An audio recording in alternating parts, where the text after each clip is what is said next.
Details of how the late Beryl Achieng Odinga's husband died in Kisumu prison finally revealed. Welcome to TMN Media and remember to subscribe. Now, Kenya is once again mourning within the Odinga family after the death of Beryl Achieng Odinga, the younger sister to the late former Prime Minister Raila Odinga. But as tributes continue to pour in, new attention has shifted to the deeply painful chapter of her life, her troubled marriage, and the shocking circumstances surrounding her husband's death inside Kodiaga Maximum Prison in Kisumu. While Beryl is being remembered for her strength, dignity, and decades of public service, her personal journey was marked by trauma, heartbreak, and survival. And at the center of it all is the dark story of her late husband, Otieno Ambala, whose death inside a prison cell changed the course of her life forever. Though she kept her private life away from the cameras, one of the most defining events in Beryl's life happened in 1985 when her husband, Otieno Ambala, died suddenly at Kodiaga Prison in Kisumu after suffering what was reported as a heart attack. The story resurfaced following Beryl's passing, shocking many Kenyans who never knew the pain she endured long before her rise to leadership position. According to family accounts, including Raila Odinga's own recollection in his biography, The Flame of Freedom, Beryl's marriage to Ambala was troubled from the beginning. The relationship was violent, chaotic, and emotionally draining, pushing her into a cycle of fear and suffering that she endured in silence. Raila reveals that Beryl suffered at the hands of an abusive husband, a situation that eventually forced him to step in. As captured in his book, Raila narrates how he was compelled to intervene during the darkest moments of Beryl's marriage. Ambala's behavior had allegedly become dangerously abusive, prompting the Odinga family to rescue Beryl before tragedy struck. Raila's intervention became a turning point, one that not only safeguarded her sister's life but also began the journey that later allowed her to rebuild her future. However, before Beryl could fully move on, tragedy struck once again. Her husband, who had reportedly been in and out of trouble, ended up incarcerated at Kodiaga Prison, one of Kenya's toughest correctional facilities. It was there, behind bars, that he collapsed and died of a heart attack, a chapter of her life that remained largely unspoken but deeply shaped her. Even though the Odinga family has always been known for political leadership and national influence, Beryl's story reminds Kenya that no family is immune to private turmoil. Her marriage to Ambala was marked by domestic violence, constant fear and instability, public embarrassment, and emotional trauma. A sudden, shocking death behind prison walls. What Beryl endured privately contrasted sharply with the image of a composed, intelligent, and soft-spoken woman known to the public. Many close to her now say that this early trauma shaped her into the strong, resilient, and disciplined woman she later became, carving her identity far away from politics and public drama.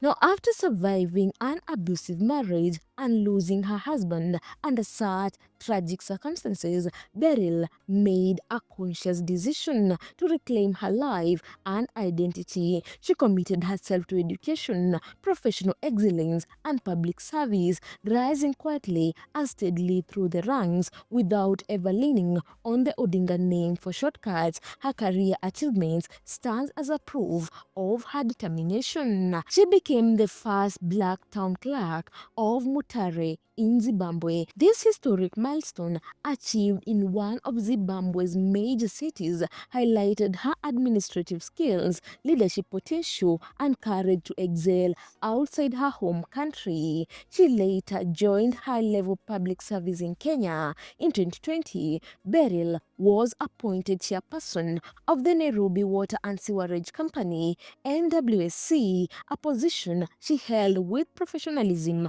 and integrity. community. She maintained a private life despite belonging to a political dynasty, unlike her brothers Raila and Oburu Oginga and Ruth Odinga, who lived in the national spotlight. Beryl chose silence, privacy, and solitude, a decision many now believe was influenced by the heartbreak she endured in her adulthood. Her person rekindles painful memories for the Odinga family. Beryl's death comes at a time when the Odinga family is already grieving. Just weeks earlier, Kenya watched as thousands gathered to bid farewell to Raila Odinga, who was laid to rest at their ancestral home in Bondo. Losing Beryl so soon after Raila has left the family reeling. Family sources describe the mood as extremely heavy, emotionally overwhelming, marked by a painful sense of deja vu. For the Odingas, Beryl's death is not just the loss of a sister, it is a reopening of old wounds, including trauma she endured in a marriage that nearly destroyed her. What makes Beryl's story painfully striking is how quietly she carried her burdens. She never publicly discussed her husband's violence, Raila's intervention, the circumstances of Ambala's imprisonment, his death inside Kodiaga prison. Instead, she chose dignity over publicity, silence over scandal, and healing over bitterness. Her ability to rise above a violent marriage, the sudden death of her husband, and years of emotional scars has earned her widespread admiration following her passing. Since news of Beryl's death broke, Kenyans have filled social media with tribute, praising her strength and resilience, her professional achievement, her humility and calm spirit,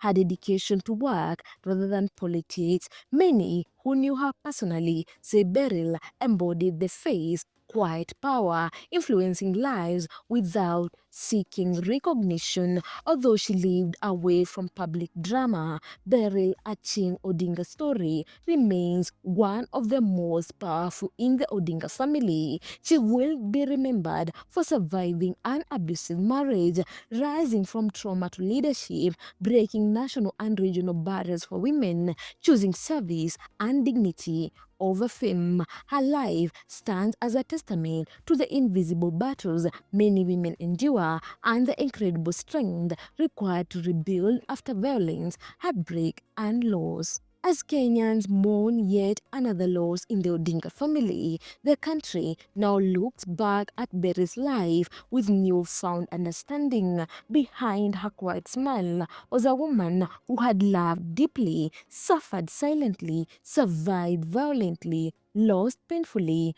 rose triumphantly. Her husband's death in Kisumu Kodiaga prison remains a defining chapter of her past, one that shaped her into the resilient icon she became. Today, Kenyans honor her not just as Raila's sister, but as a woman who carried wounds, overcame them, and inspired others without ever speaking about her suffering.